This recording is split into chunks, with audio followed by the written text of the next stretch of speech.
आमल की एकादशी व्रत कथा। राधे राधे प्रिय श्रोताओं, आप सभी का एक बार फिर से स्वागत है हमारे चैनल ज्ञान गंगा में। आज आप रसपान करेंगे आमल की एकादशी के बारे में। आमल की एकादशी का व्रत हर वर्ष फाल्गुन मास की शुक्ल पक्ष की एकादशी तिथि को होता है। इस बार आमल की एकादशी का व्रत 10 मार्च को है। इस दिन आमले के पेड़ के नीचे भगवान विष्णु जी की पूजा करने का विधान है। दिन भर व्रत रखा जाता है और आमल की एकादशी व्रत की कथा सुनी जाती है। हर व्रत में कथा सुनना जरूरी होता है, तभी उस व्रत का पूरा फल आपको प्राप्त होता है।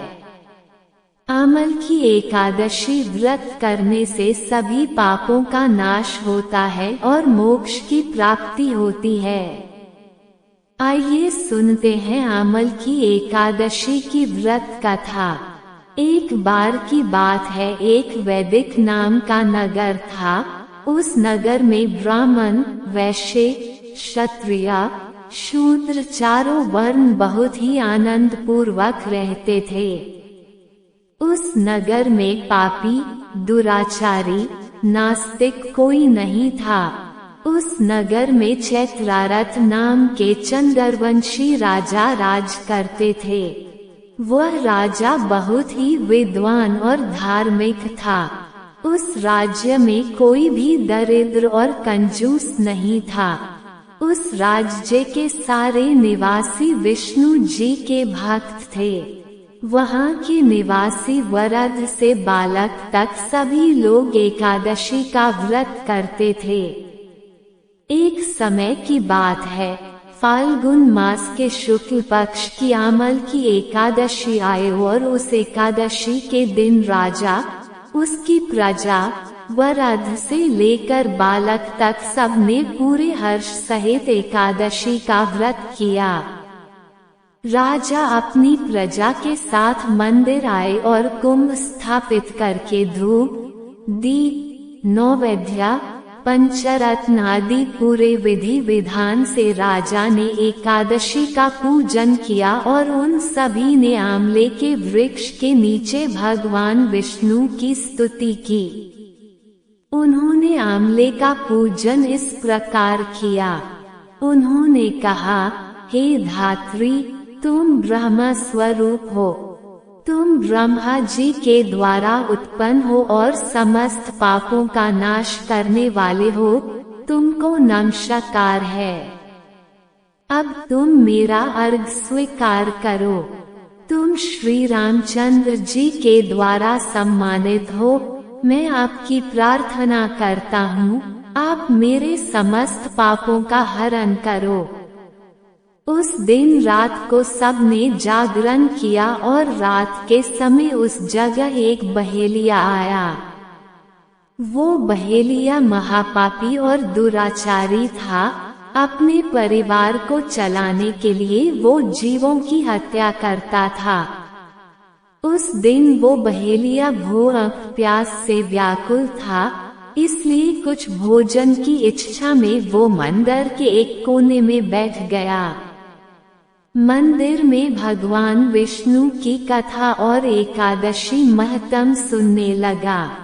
इस प्रकार उस बहेलिये ने अपनी पूरी रात अन्य लोगों के साथ जागरण करने में व्यतीत कर दी और प्रातःकाल होते ही सभी लोग अपने घर आ गए। इसी प्रकार वो बहेलिया भी अपने घर चला गया और उसने भोजन किया। कुछ समय बीतने के बाद उस बहेलिये की मृत्यु हो गई और आमल की एकादशी के व्रत और जागरण के प्रभाव से उसने एक राजा के यहाँ जन्म लिया। उसका नाम बसुरथ रखा गया। जब वो बड़ा होकर राजा बना तो उसकी एक बहुत बड़ी सेना थी, जो धन धान्य से युक्त थी।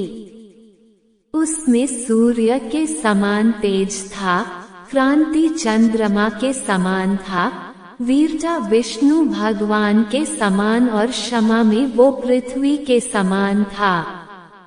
वो बहुत ही धार्मिक और सत्यवादी कर्मवीर विष्णु भगत था। वो अपनी प्रजा में समान भाव रखता और वो बहुत दानवीर भी था।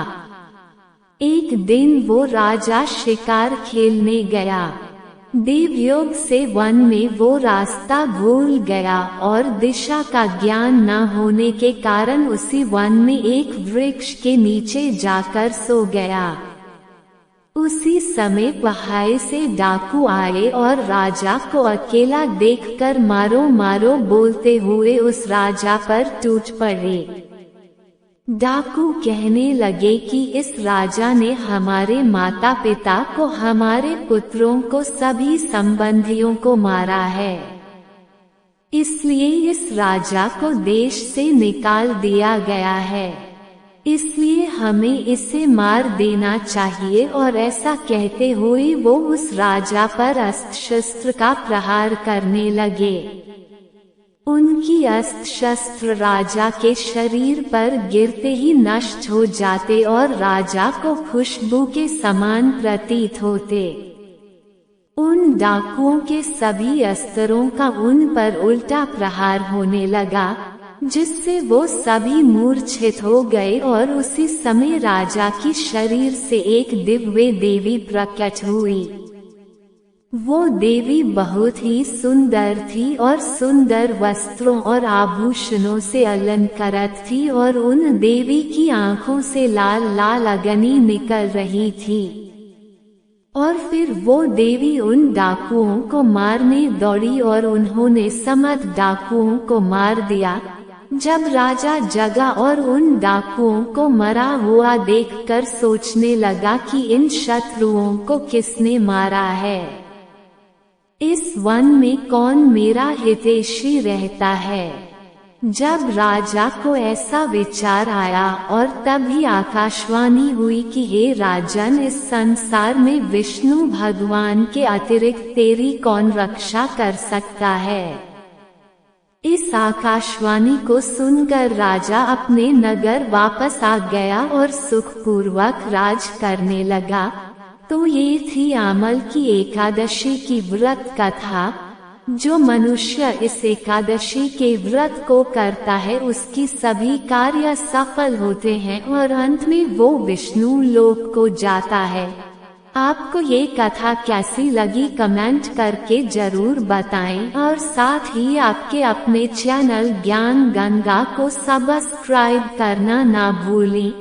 कल फिर मिलते हैं एक नई वीडियो के साथ, तब तक राधे राधे।